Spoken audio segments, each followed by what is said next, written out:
Google Reader е популярен безплатен RSS четец. С помощта на веб браузър потребителят може да преглежда съдържанието на RSS емисиите, за които е абониран.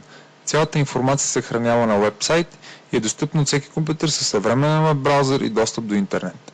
Освен възможност за следене на емисии, потребителят може да създаде една или повече собствени емисии, в които да публикува част от преглежданите от него постове и кратък коментар към тях. За да стартирате с Google Reader, посетете следния адрес www.google.com/reader. Идентифицирайте се с вашия Google потребител и парола.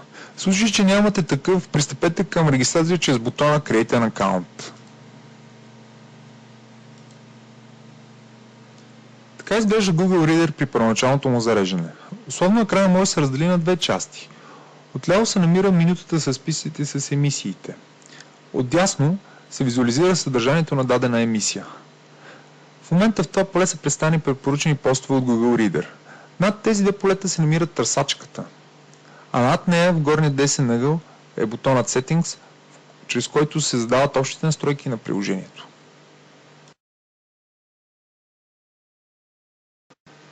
За да добавите емисии, използвайте бутона Add a Subscription.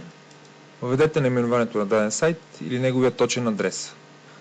За целта ще направим опит с блога на магистърска програма Менеджмент за организационно съвършенство. Въвеждам веб адреса и кликам върху бутона Add.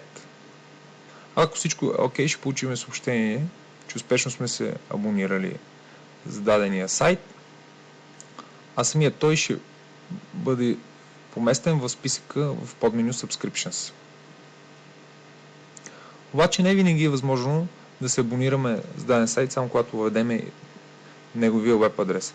Например, вебсайта на училище по менеджмент има възможност за следене на новините чрез такава емисия, но ако введеме веб адреса, Google Reader ще върне, че не е намерил емисия на този адрес. В такъв случай е необходимо да копираме линка на тази емисия ръчно. Отиваме в сайта, който поддържа тази функция. Обикновено емисията е обозначена с сходна иконка. В общия случай тя е оранжева. Кликаме с десния бутон върху нея и копираме линк. Поставяме линка в менюто Add a Subscription и го добавяме. Ако всичко е OK, пак получаваме утвърдително съобщение. Допълнително, чрез бутона Add a Subscription може да търсим по ключови думи в сайтове, които предлагат функциите за абонамент чрез емисии. Например, новини от България.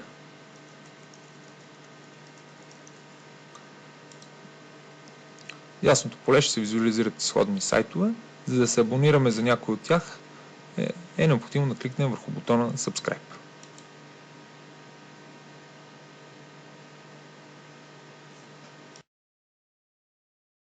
За да видите съдържанието на дадена емисия, кликнете върху наименованието в подменю Subscriptions.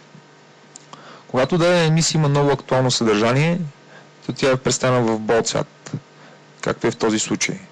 А в скоби след нейното име са посочени броят нови постове. Менюто, с което може да управлявате емисията, се намира в дясната част на екрана под нейното наименование.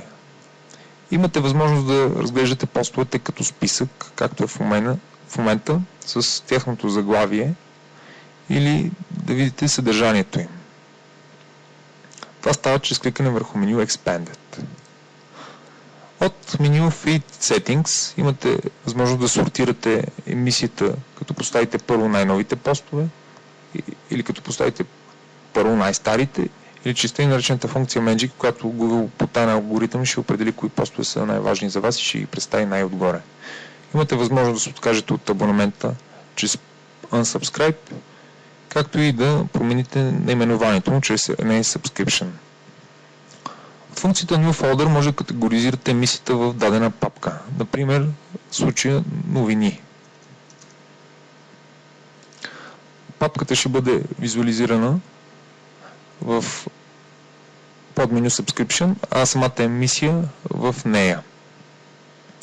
Дадена емисия може да попада в повече от една папка, например и в папка България. Като емисията ще бъде в двете папки. Ето както е случая. Отделно в дадена папка може да попадат повече от една емисия.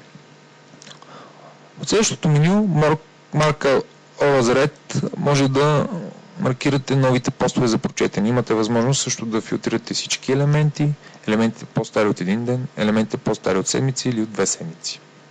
В последната част от това меню имате възможност да изберете кои елементи от емисията да бъдат визуализирани. В случая са визуализирани всички елементи, като в болт са представени елементите на емисията, които не са прочетени, а в нормален шрифт тези, които са прочетени.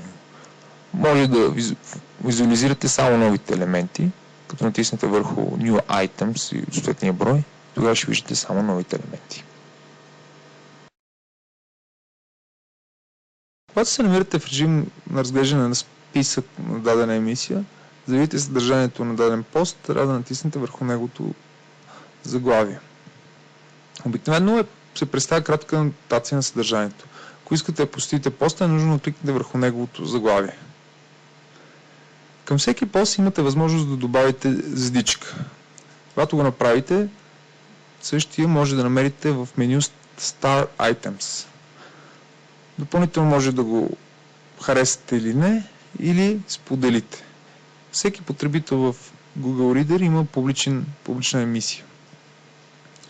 За да вкарате елемент в тази емисия, е необходимо да натиснете на бутона Share.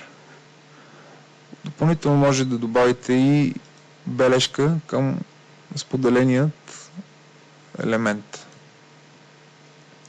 Освен чрез емисия, може да споделите дадения пост и по имейла.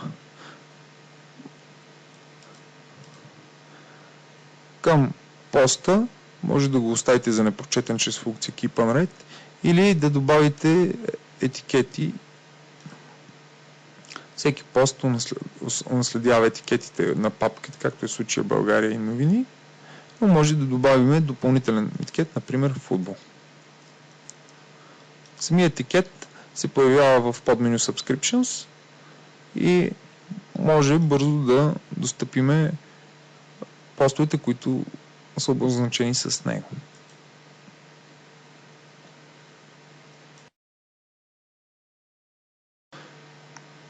Всеки потребител има публична емисия, в която се публикуват споделените от него постове. За да видите нейния веб адрес, е необходимо да влезете в меню настройки, под меню папки и етикети. Споделените елементи са наред Your Share Items.